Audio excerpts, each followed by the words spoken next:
Bonjour à tous et bienvenue sur la chaîne YouTube de France Minéraux. Je suis ravie de vous retrouver aujourd'hui pour vous parler de la cavenzite. Alors la cavenzite, tient son nom tout simplement de sa composition chimique puisqu'effectivement elle se compose, alors je vais avoir besoin de mes notes pour celle-ci, elle se compose d'hydrosilicate, de calcium et de vanadium. En termes de gisement, on en trouvera en Afghanistan, en Inde et au Pakistan. En termes de couleur, on sera sur une pierre bleu turquoise. En termes d'astrologie, c'est une pierre que l'on recommandera vivement aux Gémeaux, Cancer et Poissons. Et évidemment, en termes de chakra, comme sa couleur l'indique, c'est une pierre que l'on associera au chakra de la gorge. Comme d'habitude, je tiens à vous rappeler que la lithothérapie ne remplace pas une expertise médicale et que si vous souffrez d'un quelconque problème de santé, nous vous encourageons vivement à consulter un médecin. Toutefois, la lithothérapie pourra vous servir de béquille tant sur le plan physique que psychique, spirituel ou encore émotionnel. En termes de vertus, c'est une pierre qui propose beaucoup de vertus. Donc on va détailler tout ça. Tout d'abord sur le plan mental en lithothérapie, c'est une pierre que l'on recommandera à ceux qui cherchent la vérité intérieure et la connaissance. On va la conseiller également aux personnes qui souffrent d'un grand manque de confiance en eux, mais aussi qui vont chercher à s'affirmer et à communiquer de manière un petit peu plus directe. C'est une pierre également qui est très utile pour aider à exprimer un petit peu ses sentiments, tout en gardant une certaine maîtrise de soi, sans tomber dans l'hyper-émotivité. C'est une pierre qui allie logique et intuition, et elle va permettre également, au-delà du fait de pouvoir s'exprimer avec un petit peu plus d'aisance et de facilité, elle va aider également à réfléchir avant déjà d'agir, mais aussi réfléchir avant de parler, de communiquer, et ça peut être aussi assez intéressant pour les personnes qui ont un petit peu du mal à tourner leur langue cette fois dans leur bouche. C'est une pierre également qu'il est très judicieux d'avoir sur soi lorsqu'il s'agit de dire la vérité et d'éviter les conflits pour autant. C'est donc une pierre qui est assez efficace pour les personnes colériques, pour aider un petit peu à tempérer la colère et ce besoin de conflit parfois que peuvent avoir certaines personnes. C'est une pierre tout simplement qui aide à dire ce qu'on pense sans tomber dans le manque de respect ou la colère. On peut également se servir de la cavenzite sur le chakra du troisième œil pour stimuler la pensée et la logique. Donc c'est très utile si vous pratiquez un apprentissage quotidien, que ce soit un métier, une pratique, quelle qu'elle soit. C'est une pierre également qui va favoriser la concentration. Placée sur une table de chevet ou utilisée pendant une séance de méditation, c'est une pierre qui vous apportera également de la clairvoyance.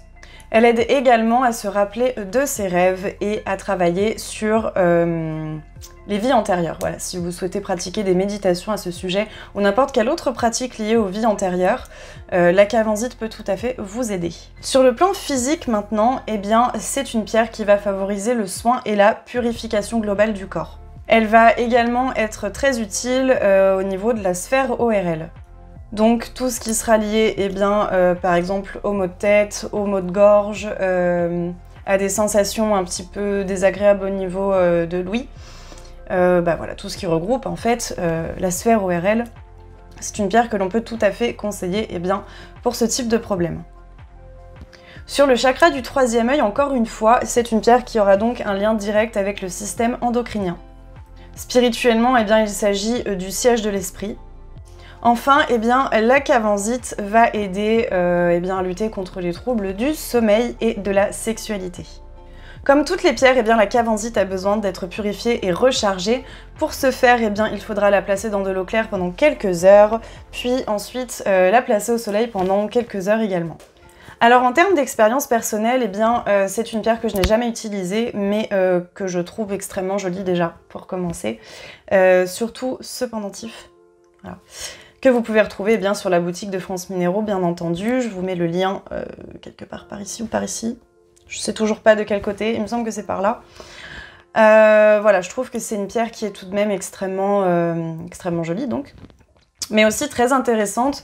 On peut s'en servir au niveau de la sexualité comme de la spiritualité, du sommeil, de la pensée logique, de la concentration. C'est une pierre, je trouve, qui est un petit peu multifonction et qui peut vraiment servir pour absolument tout.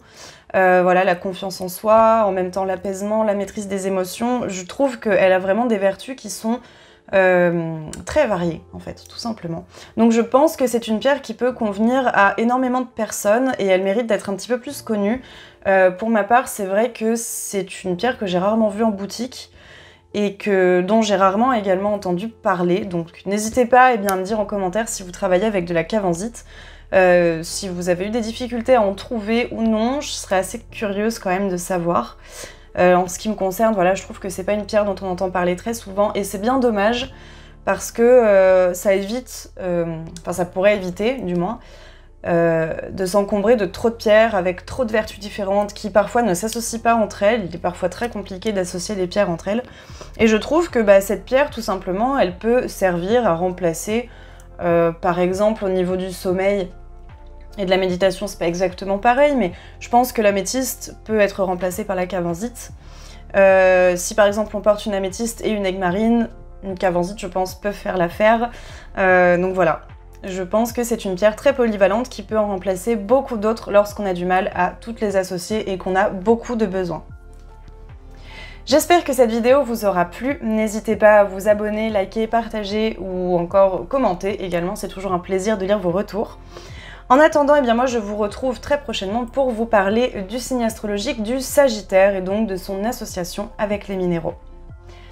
Bonne fin de semaine à tous!